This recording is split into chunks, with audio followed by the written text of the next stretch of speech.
Assalamualaikum, I'm Dr. Samaya Jamil and I'm going to start my third lecture on pulmonary or respiratory system, FCPS Pulse Radiant Notes by Rafiullah, and we are going to start from 107 point. So let's start. A 30-year-old man had a road traffic accident and sustained fracture of the femur. 2 days later developed the sudden breathlessness. The most probable cause can be fat embolism. अब हमने नीचे जो table दिया हुआ है उसे हम अच्छे से याद करेंगे उसके एवरी एस्पेक्ट को, और उसके बाद हमारे लिए ये वाले एमसीक्यू सॉल्व करना बहुत ईजी हो जाएगा। सबसे पहले वो कह रहा है, हमारे पास दे रहा है पल्मोनरी एम्बोलिज्म को। अब जो पल्मोनरी एम्बोलिज्म है इसमें पढ़ लेते हैं। कहते हैं important cause of the sudden death usually occurring in the immobilised post operative patient and in those with the chronic heart failure. अब कभी भी वो आपको हिस्ट्री देगा कि पोस्ट ऑपरेटिव पेशेंट है, मतलब अचानक एक पोस्ट ऑपरेटिव पेशेंट में सडन डेथ हो गई है, तो उसका कॉज क्या होगा? पल्मोनरी एम्बोलिज्म होगा, क्योंकि ये सडन डेथ कॉज करता है और मोस्टली पोस्ट ऑपरेटिव पेशेंट्स में। सेकंड पे कहते हैं immobilisation lead to the venous thrombosis in lower extremities. अब वीनस थ्रोम्बस बन जाता है लोअर एक्सट्रीमिटीज में जब इमोबाइलाइज होगा, पेशेंट मूव नहीं कर रहा होगा। Thrombus break away and travel to the pulmonary artery, treat with the hyperbaric oxygen, और इसका ट्रीट हम करते हैं विद द हाइपरबैरिक ऑक्सीजन। अब हम पल्मोनरी एम्बोलिज्म के कुछ और फीचर इसमें ऐड करते हैं।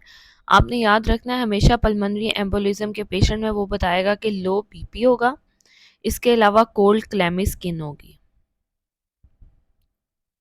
कोल्ड क्लैमी स्किन, ये दोनों हमारे पास पल्मोनरी एम्बोलिज्म के फीचर्स हैं। इसके अलावा एट्रियल फिब्रिलेशन होगी इसमें, और वो भी एम्बुलस का फीचर है। एट्रियल फिब्रिलेशन होगी और वो किस में होता है? एम्बोलिज्म में। और pulmonary embolism is a clinically silent.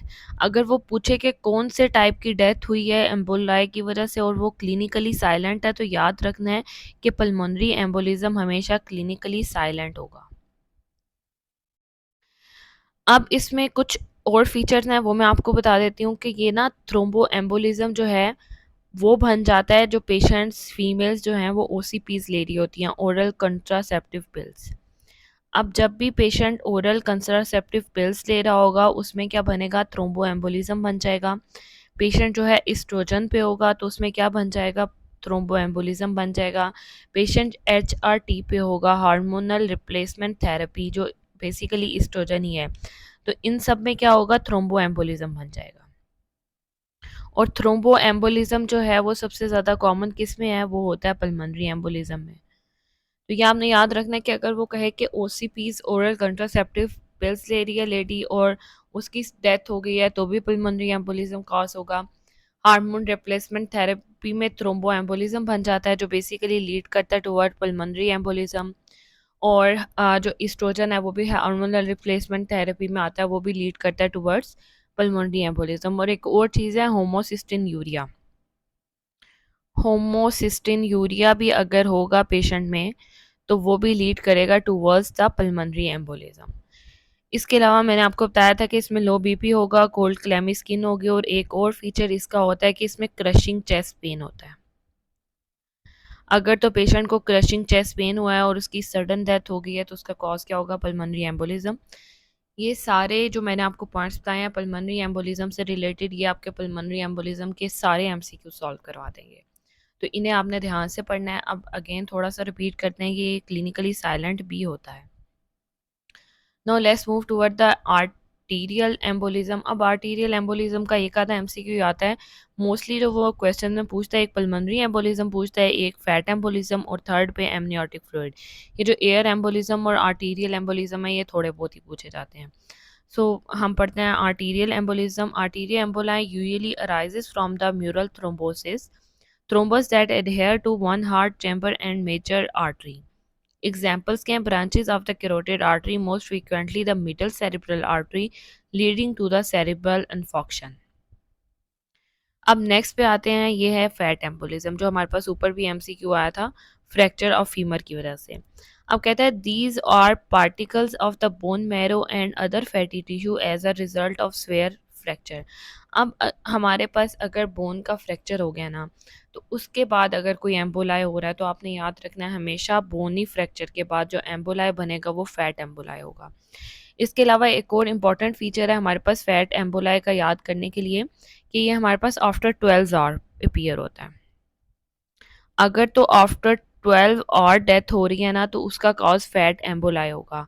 और जो हमारे पास था पल्मोनरी एम्बोलाई, इसमें भी सडन डेथ होती है, और जो एमनियोटिक फ्लूइड एम्बोलाई होता है इसमें भी सडन डेथ होती है। अब इससे हम इस तरह से डिफ्रेंशिएट करते हैं फैट एम्बोलाई और एमनियोटिक फ्लूइड एम्बोलाई को, कि हमारे पास जो होता है ना एमनियोटिक फ्लूइड एम्बोलाई, ये कहता है these are emboli cause by the escape of the amniotic fluid into the maternal circulation।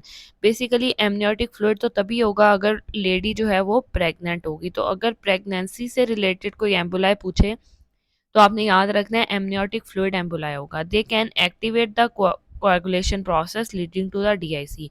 और प्रेगनेंसी में एमनियोटिक फ्लूइड एम्बोलिज्म जो है लीड करता है टुवर्ड डीआईसी। याद रखना है कि आफ्टर डिलीवरी अगर सडन डेथ हो जाएगी तो उसका कॉज क्या होगा, एमनियोटिक फ्लूइड एम्बोलाई या डीआईसी।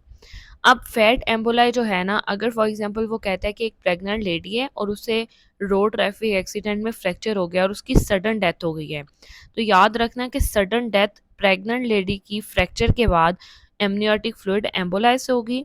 लेकिन अगर वो कहे कि प्रेग्नेंट लेडी है और साथ में उसे फ्रैक्चर हो गया रोड ट्रैफिक एक्सीडेंट की वजह से और उसकी डेथ हुई है आफ्टर 12 आवर, तो याद रखना है कि 12 आवर के बाद जो डेथ होती है वो होती है फैट एम्बोलाई की वजह से।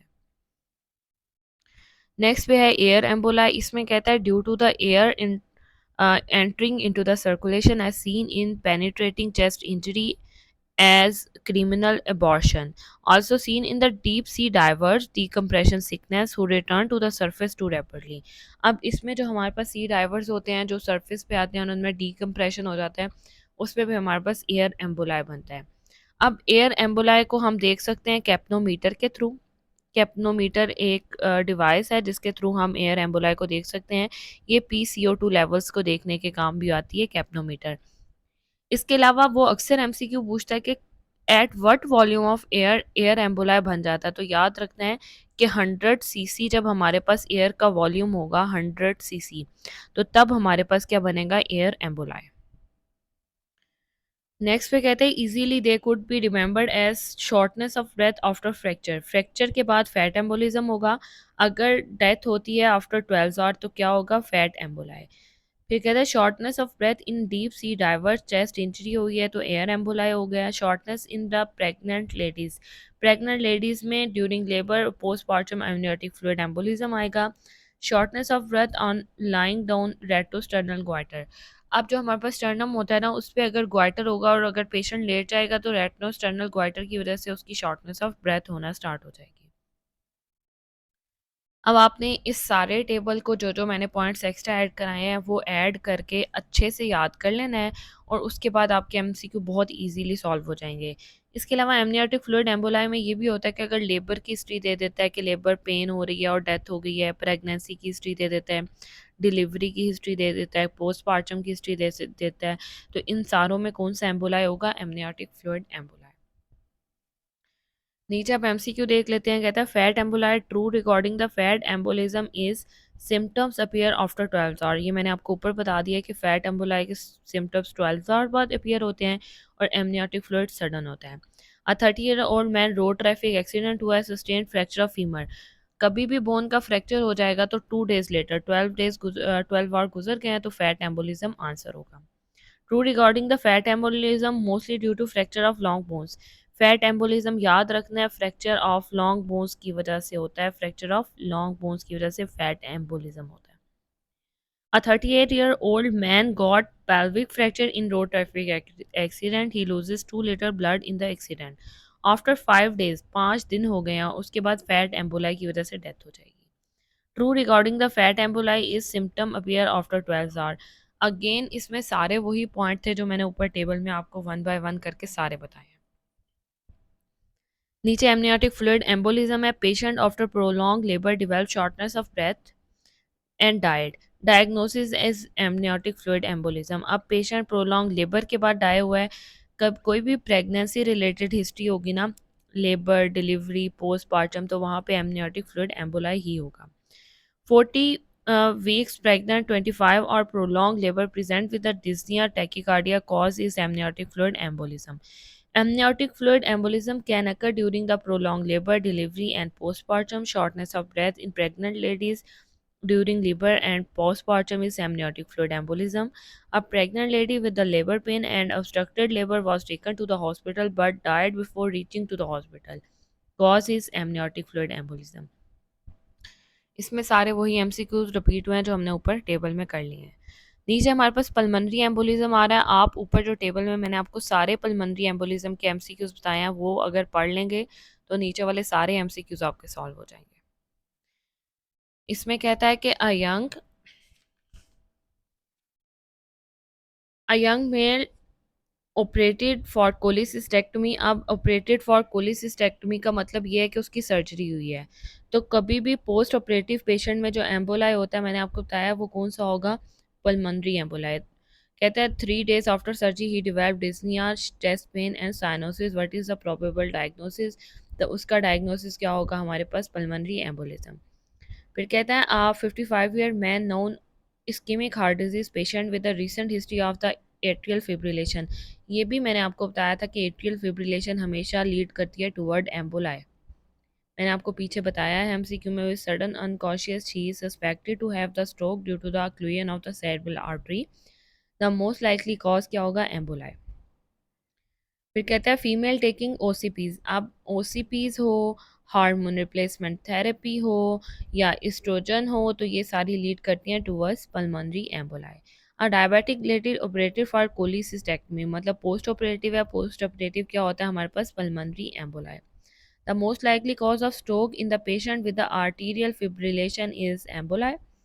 A shopkeeper suddenly collapsed with the thin and the thready pulse। मैंने आपको बताया thin, thready pulse, cold clammy skin, ये सारे किसके फीचर हैं हमारे पास, sudden chest, crushing chest pain, ये सारे फीचर्स हैं हमारे पास पल्मोनरी एम्बोलिज्म के। The worst complication of the venous thrombosis is pulmonary embolism. A 45-year female on prolonged bed rest। अब अगेन प्रोलॉन्ग बेड रेस्ट है मतलब इमोबाइलाइज पेशेंट है, तो इसमें भी कॉज जो होगा वो क्या होगा, पल्मोनरी एम्बोलाई। फिर कहते हैं she is having shortness of breath and the peripheral oedema, her chest X-ray shows many area of infarction, the cause is recurrent pulmonary embolism. Basically एक दफ़ा अगर फॉर एग्जांपल एम्बोलाई हुआ तो एक जगह का इन्फॉक्ट होगा, दूसरी दफ़ा दूसरी जगह का इन्फॉक्ट होगा। तो कहता है कि चेस्ट एक्सरे पे मैनी एरियाज ऑफ इन्फॉक्शन है, तो that mean recurrent, bar bar pulmonary embolism के फीचर्स आ रहे हैं। A 55-year man known ischemic heart disease patient with recent history of atrial fibrillation। Again atrial fibrillation हमारे पास किस में होती है, एम्बोलाई में। Which of the following will be seen in pulmonary artery emboli, increase VQ ratio। ये आगे MCQs आने हैं VQ ratio से रिलेटेड, ये पॉइंट हम वहाँ पे क्लियर करेंगे, यहाँ पे क्लियर नहीं हो रहा। A 50-year-old man who has previous history of diabetic retinopathy and MI present with a severe chest pain and sweating, coronary occlusion due to emboli। याद रख लेना कि अगेन वो फीचर दे रहा है चेस्ट पेन के, स्वेटिंग के, कोल्ड क्लेमी स्किन है, तो ये सारे किसके फीचर हैं, एम्बोलाई के। फिर कहते हैं haemorrhagic infarction occur in the thrombo embolism in lung. अब याद रखना है कि हेमरेजिक इन्फॉक्शन होती है in thrombo embolism in lungs.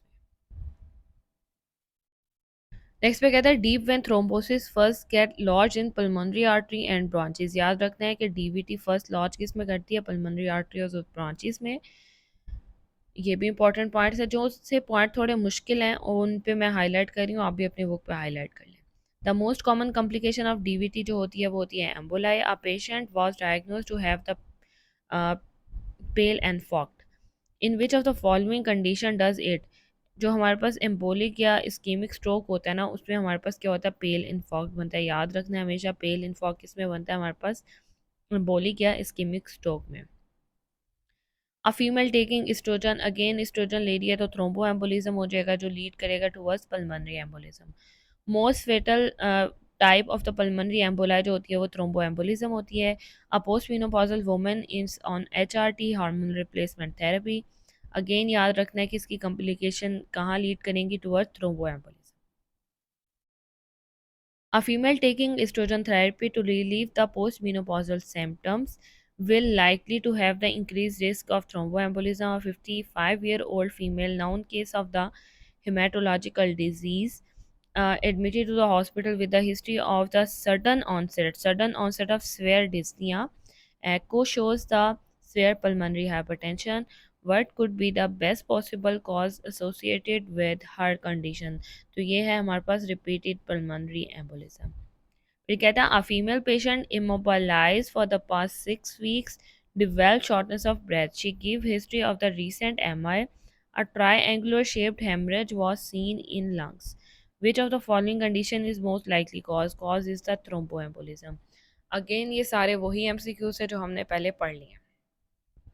फिर कहता है कि volume of the air needed to, ये अगेन एयर एम्बोलिज्म का MCQ है. ये भी मैंने आपको पीछे टेबल में बताया है कि वॉल्यूम ऑफ एयर जो चाहिए होता है वो है 100 cc टू फॉर्म द, जो हमारे पास एयर एम्बोलाई बनाने के लिए चाहिए होता है volume of air. A 20-year-old male with a dyspnea on lying down. The anatomical structure likely to cause this dyspnea is retrosternal goiter. The most common feature of the pulmonary embolism is clinically silent. Capnometer used to measure PCO2. What else can it be used to in the air emboli? ये मैंने सारे MCQs पीछे table में आपके साथ discuss करके explain कर दिए. अब हम आते हैं 108 पॉइंट की तरफ. कहता है 30 week pregnant lady encounter fracture. Femur in RTA dies after 5 days. Most likely cause of her death is fat embolism. अब अगेन ध्यान से आपने सुनना है कि अगर प्रेग्नेंट लेडी है और उसका कोई बोन का फ्रैक्चर हुआ है और वो सडन डेथ हो गई है, तो हम उसका कॉज लिखेंगे कि एमनियोटिक फ्लूइड एम्बोलिज्म की वजह से हुआ है सडन डेथ. लेकिन अगर प्रेग्नेंट लेडी है, उसका कोई एक्सीडेंट हुआ है, फ्रैक्चर हो गया है और डेथ हुई है आफ्टर 12 आवर, तो हमेशा याद रखना है 12 आवर के बाद जो डेथ का कॉज होगा वो होगा फैट एम्बोलाई, जो हमारे पास बोन फ्रैक्चर की वजह से होता है. इसमें वो दे रहा था आफ्टर 5 डेज, तो 5 डेज के बाद फैट एम्बोलाई की वजह से होगी. सडन डेथ होगी तो वो होगा फैट एम्बोलाई. कहता है discuss above two scenario. She is pregnant so she could have amniotic fluid embolism but she has fracture which could cause fat emboli as well. तो हम चूज क्या करेंगे? Remember for such MCQs time would be given. That is a trick. Amniotic fluid embolism can occur suddenly while fat emboli more than 12 to 72 hours. Again वही बात जो मैंने बताई है. This rule is applied for when fracture and labor both given in a scenario at the same time. Next पे कहता है अ pregnant lady in her third trimester was severely injured in road traffic accident with left side of femoral head fracture and dies on her way to ER. मतलब sudden death हो गई है, तो that means कि amniotic fluid embolism answer है sudden death में. अगर तो सिनेरियो में प्रेगनेंसी और फ्रैक्चर दोनों आ रहा है और सडन डेथ है तो एमनियोटिक फ्लूइड एम्बोलिज्म आंसर है.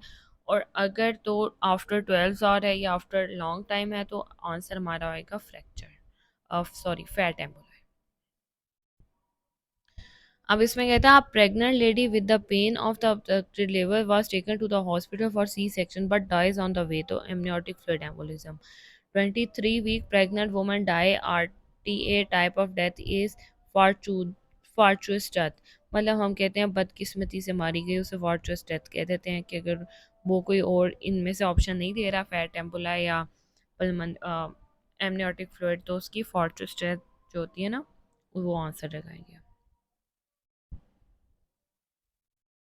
A 30-week pregnant female has shortness of breath. She dies after 5 days pulmonary embolism. 30 week pregnant है फीमेल, शॉर्टनेस ऑफ ब्रेथ से डेथ हो गया 5 दिन बाद. अगर सडन डेथ हो तो यहाँ पे एमनियोटिक फ्लूइड एम्बोला आएगा. लेकिन अगर वो कह रहा है 5 दिन बाद डेथ हुई है और फ्रैक्चर की भी हिस्ट्री नहीं है तो आंसर होगा pulmonary एम्बोला. If death due to shortness of breath in the pregnancy lady without mentioning during prolonged labor or obstructed labor delivery postpartum fracture, then pregnancy in the hypercoagulable state increased chances of DVT to select the pulmonary embolism. Then याद रखना है कि अगर fracture की भी history नहीं है, time mention भी नहीं करा, तो शॉर्टनेस ऑफ ब्रेथ हुई है प्रेगनेंसी में और डेथ हो गई है उसकी आफ्टर सम टाइम, तो आंसर होगा पल्मोनरी एम्बोलाई। फिर कहता है a young male had a road traffic accident which result in the femur fracture, he died 5 days later, autopsy showed cerebral petechiae. क्या है? तो आंसर है फैट एम्बोलिज्म, क्योंकि उसे आफ्टर 5 days उसकी डेथ हुई। After 5 days femur fracture patient died, result is the fat embolism. Also remember, a 45-year male presented to ER with a fracture of pelvic bone in road traffic accident with shock. Most likely cause is excessive bleeding और excessive blood loss. याद रखना है कि pelvic fracture जो होता है ना, उसमें बहुत ज़्यादा ब्लड लॉस होता है। तो अगर वो कहे कि पेशेंट रोड ट्रैफिक एक्सीडेंट में पेल्विक फ्रैक्चर के बाद आया है और वो शॉक की हालत में है, तो हम कहेंगे कि उसे हाइपोवोलेमिक शॉक हुआ हुआ है, क्योंकि वहाँ पे बहुत एक्सेसिव ब्लड लॉस है। No, let's move towards 109 point. अब इसमें कहता है most common cause of the pulmonary emboli is immobilisation. याद रखना है पल्मोनरी एम्बोलाई एम्बोलिज्म हमारे पास कब बनता है? इमोबाइलाइजेशन में। फिर कहता है most common cause of Venus thrombosis is, इसमें कहता है हमें कि most common cause of Venus thrombosis is prolong embolisation हो जाती है। अब इसमें कहता है most common acquired thrombotic disorder जो होता है ना, ए से एक्वायर्ड होता है और ए से होता है एंटी फॉस्फोलिपिड सिंड्रोम। याद रखना है मोस्ट कॉमन एक्वायर्ड कौन सा है? एंटी फॉस्फोलिपिड सिंड्रोम, क्योंकि एक्वायर्ड भी ए से स्टार्ट होता है और एंटी फॉस्फोलिपिड लिपिड सिंड्रोम भी ए से स्टार्ट होता है। While most common inherited disorder जो होता है ना, ये होता है factor 5 Leiden disease. Most common devastating effect of OCP is thromboembolism, which lead towards the pulmonary embolism. याद रखना है अगेन कि मोस्ट एक्वायर्ड पूछेगा तो एंटी फॉस्फोलिपिड सिंड्रोम आएगा, और मोस्ट इनहेरिटेड पूछेगा तो फैक्टर 5 लेडन डिजीज आएगा हमारे पास। ठीक है, अब अगेन हम इसमें देख लेते हैं कि ओसीपीज ले रहा हो, एचआरटी हार्मोनल रिप्लेसमेंट थेरेपी ले रहा हो, एस्ट्रोजन ले रहा हो, तो इसका मोस्ट कॉमन कॉज ये क्या होता है? थ्रोम्बोएम्बोलिज्म बन जाता है उस पेशेंट में। अब नीचे एमसीक्यूज देख लेते हैं। अब इसमें कहता है female is taking HRT human replacement therapy developing the thromboembolism. An old man who is bedridden for the long time develops sudden shortness of breath and palpitations. What is the most likely diagnosis? तो ये होगा हमारे पास pulmonary embolism, क्योंकि वो bed ridden है। Immobilise patient में हमेशा मोस्ट कॉमन क्या होता है, हमने पहले भी पढ़ा था, वो होता है pulmonary embolism. Common feature of pulmonary embolism is clinically silent होता है, पहले भी बताया मैंने आपको। Prolonged exposure to the estrogen increased risk of the thromboembolism. A shopkeeper sudden collapse in his shop. Sudden collapse हुआ है। His pulse was thready, BP was low and pulse is 120, thready and weak. Cause हमेशा याद रखना है क्या होगा? Pulmonary embolism होगा। Decrease BP है, कोल्ड क्लैमी स्किन है, ये सारे किसके फीचर हैं? और चेस्ट पेन है, ये सारे फीचर हैं पल्मोनरी एम्बोलिज्म के। A 49-year man has a pulmonary emboli that completely blocks blood flow to his left lung. As a result, which of the following will occur? Alveolar PO2 is left lung will be approximately equal to the PO2 in the inspired air. Basically इसमें बता रहा है कि वो pulmonary emboli की वजह से completely block हो गया है। ब्लॉक होने की वजह से वहाँ पे जो ब्लड सर्कुलेशन है वो नील हो गई है। तो अब ब्लड सर्कुलेशन ही नील है, तो अगर लंग्स में एयर आ रही है बाहर से, तो वो अंदर जाके जब यहाँ से ऑक्सीजन एब्जॉर्ब हो ही नहीं रही, तो जितनी ऑक्सीजन बाहर वाली एयर में है उतनी ऑक्सीजन होगी जो इनसाइड ऑफ लंग एयर है, ये वो एक्सप्लेन कर रहा है। A young male operated for the cholecystectomy, post operative है, तो इसमें पोस्ट ऑपरेटिव में क्या इंपॉर्टेंट है? Pulmonary emboli. A female patient immobilised, अब इमोबाइलाइज्ड पेशेंट में भी क्या इंपॉर्टेंट है? Pulmonary emboli. इसमें थ्रोम्बो एम्बोलिज्म आंसर है, बेसिकली ये लीड करता है toward pulmonary emboli. A woman developed DVT after laparotomy. Most cause is stasis and the hypercoagulable state. अब याद रखना डीवीटी का मोस्ट इंपॉर्टेंट फीचर जो होता है वो स्टेसिस होता है और वहाँ पे hypercoagulable state हो जाती है। A patient developed the arterial fibrillation. He was treated accordingly, but same patient died due to the occlusion of vessel in brain causes emboli. A 32-year-old gravida 4 para 2, gravida 4 का मतलब है वो 4 time pregnant है, para 2 उसके 2 बच्चे जिंदा हैं, और admitted for the antenatal ward at 30 week. History of the right leg swelling for 3 days. Doppler studies confirm DVT. Or what is the most important factor responsible for the thromboemboli disease? तो ये हमारे पास venous stasis है. यहाँ पे भी ऊपर ये बता रहा है कि स्टेसिस और हाइपर कोagulable स्टेज जो हैं ये डीवीटी के इंपॉर्टेंट फीचर हैं, जिनमें से ज़्यादा इंपॉर्टेंट है वीनस स्टेसिस. अब कहता है 35-year man otherwise healthy present with a sudden painless loss of vision due to the occlusion of central retinal artery. The mostly likely cause is emboli. Which of the following is most likely to be genetic cause of thromboembolism is homocystinuria. ये भी मैंने पहले बताया था कि most common genetic cause of thromboembolism में होमोसिस्टिन्यूरिया आता है, एचआरटी आता है और एस्ट्रोजन थेरेपी आता है, ओसीपीज आता है. We know from above point the most common genetic and inherited cause. So don't be confused. Homocystinuria also a genetic cause, but yes, very rare. Patient having a history of the hematological disorder for which he remained admitted in hospital for a long period. Now he suddenly developed dyspnea. Echo reveals the pulmonary hypertension. What is the most likely cause? Repeated previous emboli. Again ये वही answer है सारे जो हमने पहले पढ़ लिए हैं. So move to the next page. अब इसमें कहता है कि 55-year-old lady with a swelling of both legs and bilateral pleural effusion present to you. Lab values AST is 263, ALT is this, LDA is this, CK is this. No fever or other symptoms. Diagnosis recurrent thromboemboli. Diagnosis क्या बनाया उसने हमारे पास? Recurrent थ्रोम्बोएम्बोला है. इसके लिए नीचे वो थोड़ा एक्सप्लेन भी करता है. कहता है remember this MCQ is taken from the US Assembly. Pulmonary hypertension and subsequent right heart failure can occur in small number of cases in which recurrent thromboembolism take place. The right heart failure that occur then lead to the hepatic passive congestion with centilobular necrosis that can cause for increased transamine and LDA but normal CK since the heart is enlarged but no ischemic. But इसमें सारी वही बात explain की हुई है. इसे एक दफ़ा हमने ध्यान से पढ़ना है. इसमें वही बात एक्सप्लेन की हुई है कि अगर LDH और ट्रांजामीन इंक्रीज हुए हुए हैं ना, LDA और ट्रांजामीन, लेकिन बाकी चीज़ें नॉर्मल हैं, तो वो उसका कॉज क्या है? हमारे पास थ्रोम्बो एम्बोलाई है. और अगर दोनों सिम्टम्स इकट्ठे आ रहे हैं, पल्मोनरी हाइपरटेंशन और राइट हार्ट फेलियर के. Absolute contraindication of OCP is recent history of stroke. कभी भी रिसेंट हिस्ट्री ऑफ स्ट्रोक की होगी तो हम ओरल कंट्रासेप्टिव पिल्स नहीं देंगे. अ pregnant women was advised bed rest after which she developed painful swelling in the right leg. The most likely cause would be DVT. याद रखना है, प्रेग्नेंट लेडी है, वुमेन है, was advised bed rest after which she developed painful swelling in right leg. The most likely cause क्या होगा उसका? DVT, deep vein thrombosis. अब नीचे वाले MCQs हम एक ब्रेक स्टार्ट करते हैं 110 MCQ से आफ्टर अ शॉर्ट ब्रेक. अब इससे हम अच्छी तरह समझ लेंगे, उसके बाद ये करना हमारे पास VQ रेशो मिसमैच जो है बहुत ईजी हो जाएगा. कहता है in pulmonary embolism respiratory distress is due to VQ mismatch.